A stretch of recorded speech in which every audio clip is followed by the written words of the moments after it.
Screen time বা electric device আমরা চাইলেও কেন জানি এটির কাছ থেকে আমাদের নিজেদেরকে দূরে রাখতে পারি না। হতে পারে সেটা প্রয়োজনে অথবা অপ্রয়োজনে আমরা নিত্যদিন ব্যবহার করে থাকি।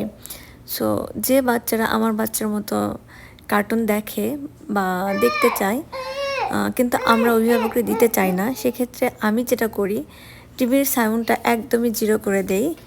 এতে ও 10 থেকে 5 মিনিট দেখার পর নিজে থেকেই ওর কাজে চলে যায় এবং নিজের মতো করে খেলা করে, কারণ এখানে কোনো সাউন্ড হচ্ছে না। ও কতক্ষণ এর দিকে চোখ দিয়ে থাকবে, সুতরাং ও নিজে থেকেই বিরক্ত হয়ে এখান থেকে চলে যায়।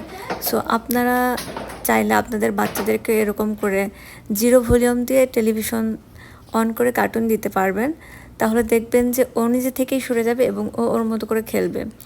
এতে ওর স্ক্রিনের উপর যে একটা আসক্তি এটাও কমে যাবে এবং এর ফলে বাচ্চাদের স্ক্রিন টাইমটা অনেকটাই কমানো সম্ভব। আমি এভাবে আমার বাচ্চার স্ক্রিন টাইমটা অনেকটাই কমিয়ে